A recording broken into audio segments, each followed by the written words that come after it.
Ladies and gentlemen, the President of the Republic of the Philippines, Rodrigo Roa Duterte.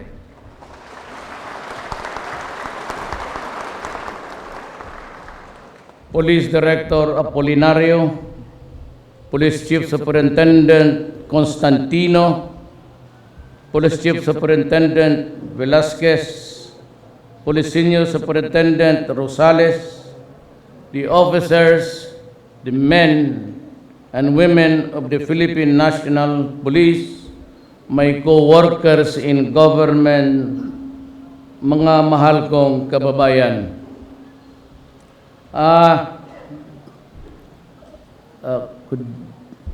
Who's in charge? Give the tikas pahinga for the men.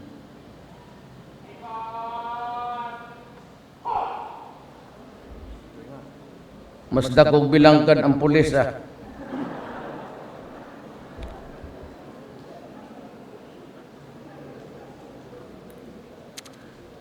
You know, I will go direct to our job and the environment that we are operating now, including the nuances.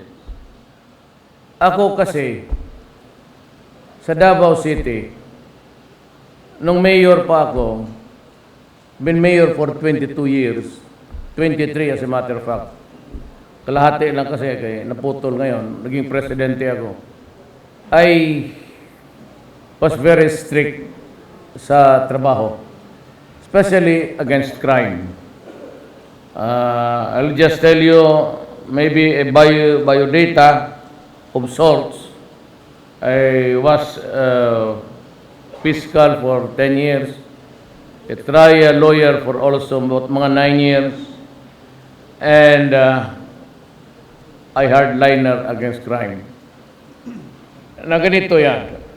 You must have heard, because it was a very popular issue at that time and until now, that killer daw ako, that I kill men, and they want me in prison.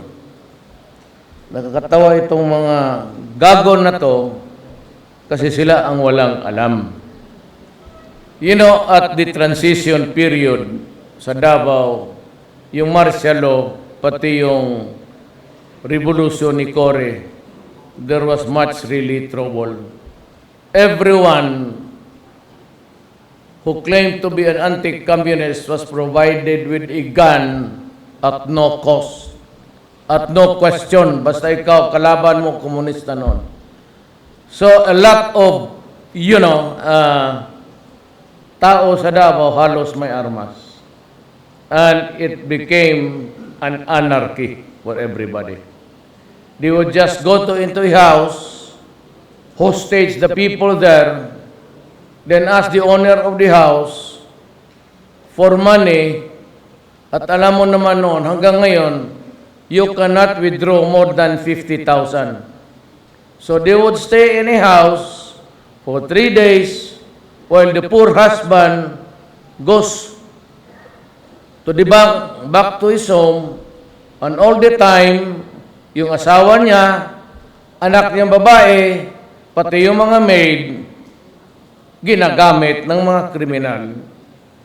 So it was really a furious kind of thing. Ako naman dumating, at ang sinabi ko ganito, I am out to get you. Surrender peacefully. Because if you don't, if you offer a violent resistance, kasi halos lahat may baril, mamamatay kayo. The only reason why Davao got the highest in law and order and was even one of the peaceful cities in the world, except for the blast, which was really coming because of our operations in the Zamboanga Peninsula. Expected na yun. Sabi ko sa police, just do your work, arrest them, overcome the resistance, and if there is violence, kill them. Yun ang nadala ko, yun ang ginamit ng mga politiko So every time may mamatay, aking kasalanan. Without really studying closely my pagkalumaban. Basta alam nila, kill, kill, kill, kill, kill, kill. Ay, problema ninyo yan. Naging political issue, yung kalaban ko every time may mamatay sa Davao, whether or not really killed by the police, or killed by the cohorts, or killed by the husband of his lover, if it was a gunshot wound, violent resistance, sa ibigay na yan sa akin. Kill, kill, kill. Ginamit sa eleksyon, ginamit ni Dilima, who was, I said, for almost so many years, the chairman of the human rights. Reklamo ng reklamo, bunganga ng bunganga, wala namang ginawa ang putang ina niya. Ngayon, naging senador, daldal ng daldal, sabi niya, yung si Matubato, was with them sa Witness Protection Program for 3 years. Ngayon na lang niya binitawan kasi naiipit na siya. You know, Dilima was screwing her driver and at the same time, she's screwing the nation. Siya yung may hawak. So itong mga human rights, itong ngayon, alam na ninyo. So what do you suppose you will do now? Daldal kayo ng daldal threatening me with International Court of Justice. Now I am the one. I have ordered the Executive Secretary. I am inviting the rapporteur, Ban Ki-moon, the EU, the lawyers, to come here and investigate me. But, sabi ko, this would not be a one-way affair. They can ask all the questions they want, but after that, in keeping with the time-honored principle of the right to be heard, ako na naman ang magtanong sa kanila. Fair is fair. Tanongin ko yung rapporteur nilang mandaldal. Is he a lawyer? I'm a lawyer. Sige, tignan natin kung sinong kabugok ninyo. Kailan pa ba ako believe dyan sa mga... Sige, punta kayo dito. I'll write them a letter. I will furnish the press next week. I'm writing the human rights. Pumunta kayo dito. Padala ninyo yung pinakamagaling ninyo. But, bigyan ninyo akong panahon pagkatapos ninyo, ako na naman ang magtanong. Kasi pag hindi nyo ginawa yan, magkagulo tayo dito sa Pilipinas. Do not have your cake and eat it too. Ika nga. Para tapos na. Ngayon, anong order ko sa iyo? We have a problem. Our problem is, hindi ko alam ganito kalalim at kabigat kung hindi ako naging presidente. I know the problem was serious in Davao. So what I said, because gunggong yan, kita mo may police kayo na nasa hospital, yung isa patay, hindi ko nga alam pala dito. Else, I could have been here. Kasi sino yung police na namatay, pinupuntahan ko talaga. Not only to condole, because wala na, tapos na yan. But to show my solidarity with you. Kasi lahat tayo sa gobyerno, remain loyal to the Constitution. Salute the flag. Never mind if do not salute me. We're all workers of government. Pero let not be. There are sabi ni Santiago before sa PDEA 2 years ago, 3 years ago, there were already about 3 million addicts contaminated by drugs. The recent events would show that there are about, we're counting, it would hit 1 million by the end of the month. That another, so 3 million plus 1 million is 4 million. In my talk with Widodo doon sa summit sa ASEAN, he said, he has about 4 million drug addicts. We are catching up with Indonesia. It behoves upon you, it is your duty to protect the next generation. Huwag ninyong hayaan. Alam mo, if it would outlast me, wala malaman natin, nagsasakay ako ng mabaril ako, whatever, maraming galit. Promise me now, wala akong hingin sa inyo. Do not compromise the next generation. It is a very serious problem of our country. Do not be afraid to do your duty. Huwag kayong matakot. Yan lang ang hingin ko sa inyo. As your commander-in-chief, I am not asking you for anything. I'm just asking you to be conscious na may next generation, yung mga anak ninyo na yung college, okay na yan, kung matino. Yung mga 4th grade, 5th grade ninyo, yung mga the next set of officers, kayo nasa likod. Be aware of this. Your training now, ang klase niyo should be more sa covert detection because the next would be terrorism and drugs. You know, yung nagpaputok sa Davao, hindi niya tinanggal yung helmet. Tinaas lang niya yung blinder. Tapos hindi niya that removed yung mask niya for yung sa kunwari para sa abog, si tawag ng Binisaya. Mabasahe siya ganun. So but alam na natin, ayun, pagkaalam natin, that's independent, which I cannot talk ever with you. Well, if you're part of the intelligence community, then you might share with that. Pero yan ang utos ko sa inyo. Huwag kayong matakot. Sa Davao, bakit ganon? Hindi natatakot ang pulis. Hindi ako papayag. Ako ang magpakulong. Putang ina niya.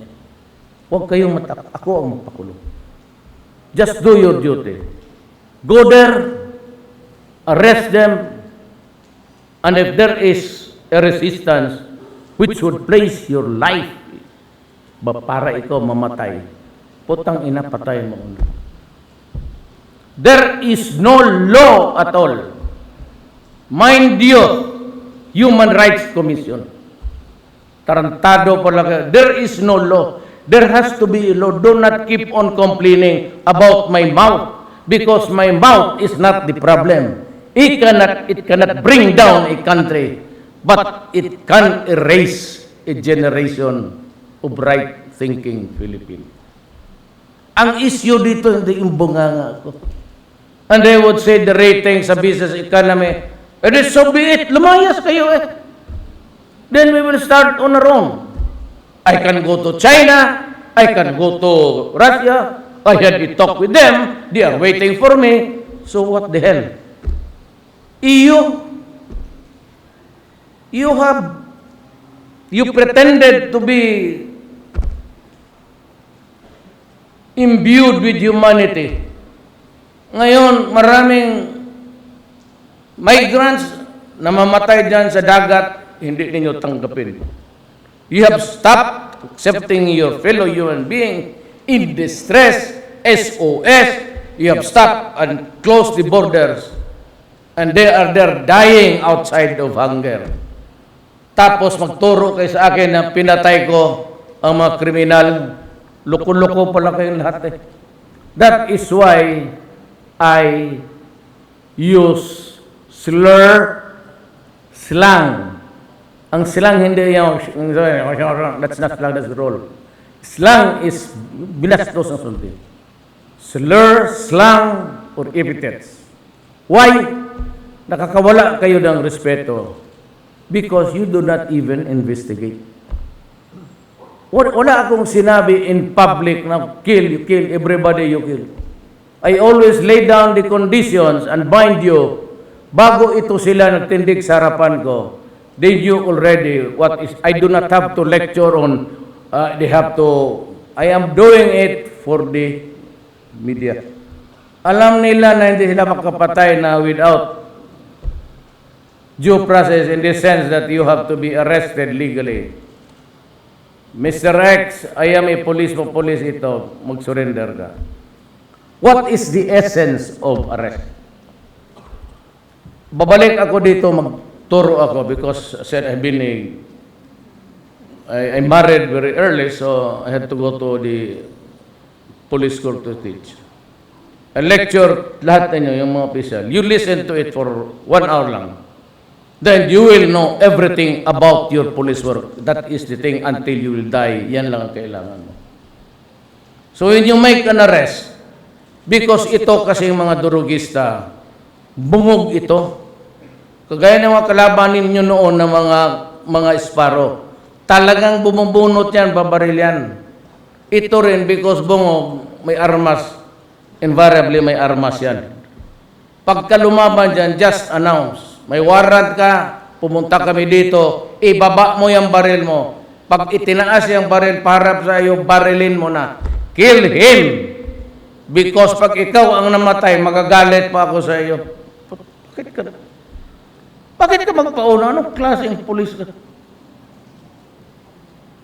You're not here to join the police and to die? Oh, you must be.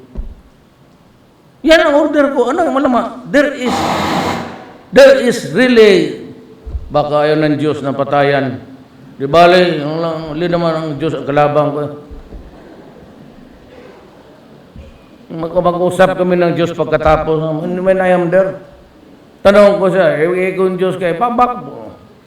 Wala ka namang ginawa. And the Filipinos are going crazy. We are counting by the millions. Like the millions of Jews that were killed by the Nazis noon. Itong ating masakit because it's either under or hindi naman concentration camp.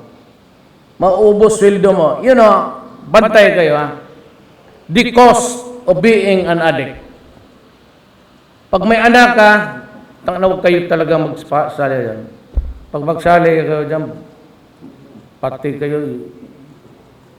Pagka nagka-problema ka sa anak mo, ano mawala? Dysfunctional ng pamilya, sige na away.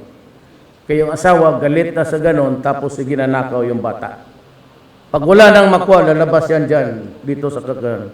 Hindi mag-hold up, magnakaw. O tignan mo ngayon ang baba. By almost 50% down lahat. Nakawan. Crimes against person, hold up. See?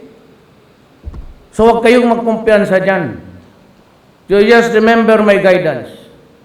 If in making the arrest, ganito yan eh. When you make an arrest ito, you announce your authority. O pagka-delikado ka, huwag ka nang mag-announce. Sabihin mo lang pare, taas mo kamay mo. Gobyerno ako. Military ako, Air Force, o Navy.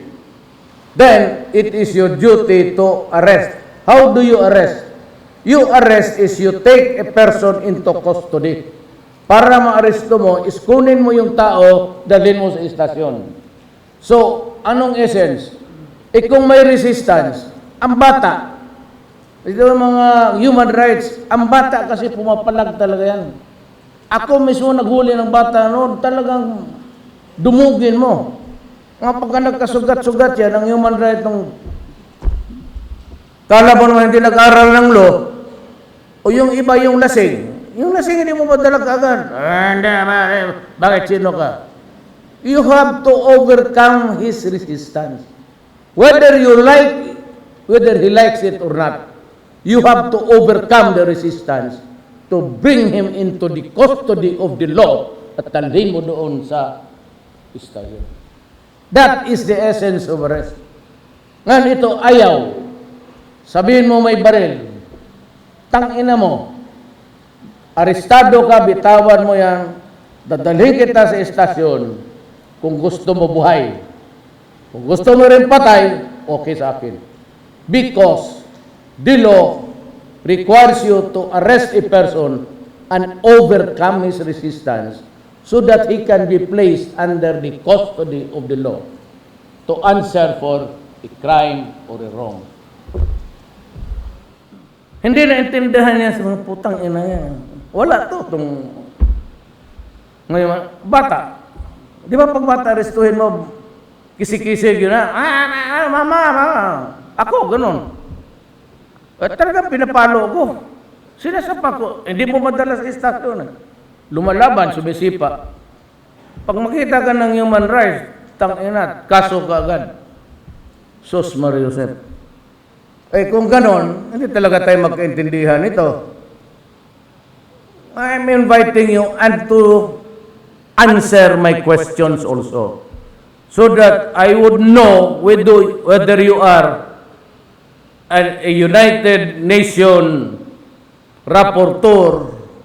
Do you know the law? And do you know the reality of arrest criminal?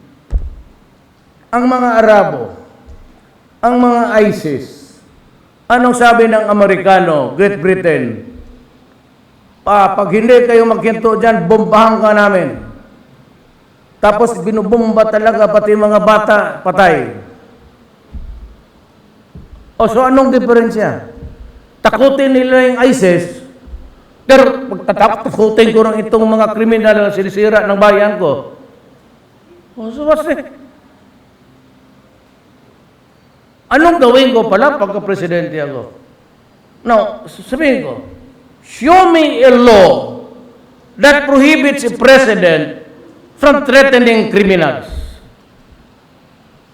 Show me the law threatening the Arabs going into Iraq on the pretext that there is a weapons of mass destruction. Yung pala wala. Saan ang diferensya natin ngayon dyan? Nililang ninyo ang mundo. Ako hindi ko na yan sinabi ko, patayin ko talaga kayo. What's wrong with that? When has it ever been a crime to threaten a criminal or a wanted person? Come, I will issue the invitation. But be prepared to be an educated human being. Because you'll have to answer my questions too. Bakit? Who gave you the right to be so one-sided that when you decide to adopt the theories of itong mga NGO sa Maynila, lalo na yung yellow, pinag-adorin kayo. So tayo, we will not gula basta ang pulis. Army, tanawang army, gagmay, ang pulis o dagkog bilang ka, sige nagpatid-patid siya, pareho po na ako. Kay Giriuma naman. Now, one of these days, I will give all military men just like you sidearms. Because itong terrorism, it's more of a covert detection and detection management yan pati ano. Ang kalaban mo dyan, 1, 2, 3, 4, 5. It could not be just like the ISIS in the Middle East because it is not a contiguous place. You know, island for island tayo, mahirapan yan. Terrorism cannot thrive ng ganun. At saka yung, alam mo na, learn how to deal with your enemy. Diyan sa hulo, static ang kalaban mo. Hindi yan lumalabas dyan sa Sulos, Basilan. Itong NPA, unlike your experience, they move around a lot. Dito, minsan kumbalbali na. So, pag-aralan ninyo mabuti ang study now the profile of a terrorist and drug. Go ahead and arrest them. Go ahead and kill them if your life is in danger. You have my full backing.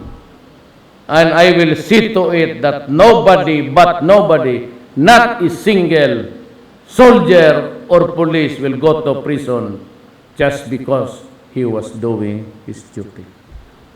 Kuha ninyo yan? Intindihan ninyo? So, bukas marami ng patay.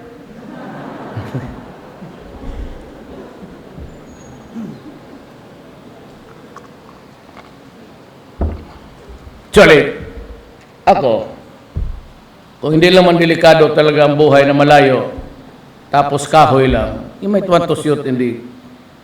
Ang pinaka-target na talagang matumban tao, as may experience, try mo sa hip. In between wag mong tamaan yung kapital niya. Kawawa naman. Dito talaga sa hip. Tumba yan. Pag tinamaan mo dito o matsambahan mo yung tuhod, pero malikot but the torso is more steady. Hindi mo na kailangan patayin pa. Mat ko magsabi itong mga buang na ito na inutusan ko kayo para talian yung tao sa likod ng... Bakit nila attribute sa atin? Ang tingin na sa atin mga pulis, baboy? Nakaka-insulto kasi. Pati yung binabalot ng, yung intriga nila sa, ito, balutin nila, just to show doon sa kanilang mga kalaban sa droga na, oh, ito ang mangyari sa iyo. Hindi talaga alam ng mga gagong to Ito yung ang misaya niya, no? Ito mangyari sa iyo pag magpiyait ka. Hindi ka kasali sa pulis.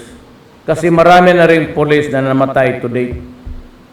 May mga ninja na yung putang ina mga pulis na yan. Ang patong ko dyan, 2 million. Kung may dito ka, may ninja po dating dito, hulihin mo. Same procedure. Arestado kita kasi ninja ka. Ninja are the policemen, peace officers who were or are into drugs and up to now have not reported for duty because may kasalanan. Hindi ko tatanggapin yan. Magkasala na kayo na magkasala. Mag-asawa kayo ng kalima, kaunom. Ako pa ang ninong sa 4 na kasal. Huwag talaga yung droga kasi patayin ko talaga. Tingnan niyo. Pero, for a starter, ilan yung awardees na can go back here? Yung awardees, maglinya kayo dito. Gusto ko lang magpa-picture sa inyo kasi okay lang dyan siguro sa yung unit awardees also. So for the individual awardees, I would give you 200,000 each.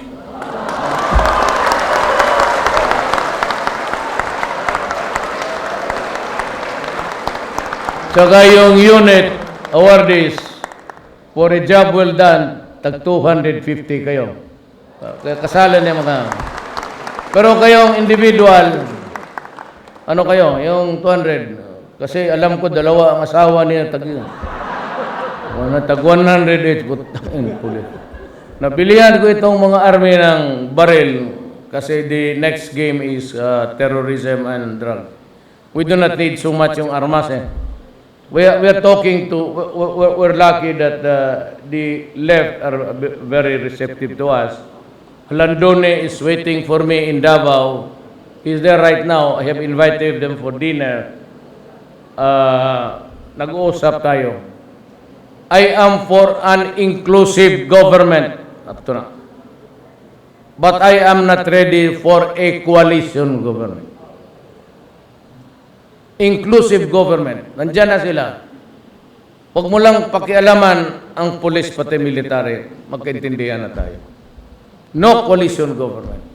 I will not allow any, except those who are elected by the Republic of the Philippines, the people, as their president. Kung komunista ang maging president, oh, okay.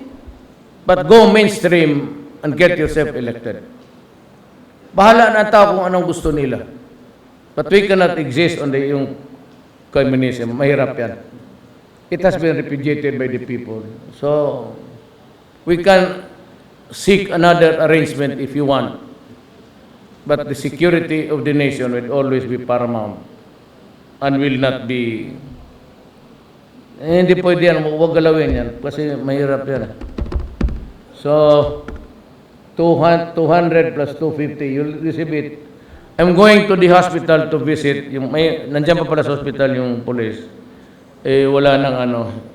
Lahat ng, I hope it would not happen. I pray to God, please, God, wag sana. But kung meron, I am from a social fund. Aside from yung ano, yung inyo, then yung asawa ninyo, automatically, I will employ her kung magtrabaho as government. And of course, I will work that yung you will stay in the payroll for, he will be still in the payroll for 2 or 3 years bago yung pension. Now, this is very important to me. I have nothing against this kind of system, but it sucks. Yung mga byuda na mga punta doon sa krami, ginagalaw pa, minsan pag-uwi na buntis na, wala na yung pera. Do not do that in my time. Sabi ko, dagdagan ko, tinanong ko si Apple ngayon, I will expand that office. You work on each and every career of the policeman. So if anything happens to him, that day you would know, you just press the computer when he was last assigned, tapos kung ano. Do not ask for ito mga birth certificate, for after all, tinanggap na ninyo na pulis yan. So bakit pa rin yan? Punerarya no more. Certify lang ng sino yung commander niya, what station. That he died in the line of duty, tapos na, bigay ng pera. And it will be given downstream doon sa region. Wala ng anak o asawa na mag-follow up sa krami. Ayaw ko yan. Ayaw ko yan kasi marami akong narinig na hindi maganda. Stop it, and it will also bind the military. Ganon ang gusto ko. Somebody in office will keep track of your... Pag namatay ka dyan din, nandyan na yung papel. Puro Xerox, may computer. Saan malang yung computer? Karami kong binili yung computer. Yun ang... That is the style that the system that I want to put in place. It binds everybody and start it today because that is what I want for you. Do not be afraid. I'll be there behind you. I will support you. Ngayong August, but next year, kompleto na yung double your salary ninyo to start next year. Military and the police. Okay? And so, bilihan ko itong mga army ng baril, pati yung police na off-duty. Walang ganaw itong mga buang na to, mag-inuman. Tapos, wala na silang kalaban, army pati pulis na ang magbabarilan.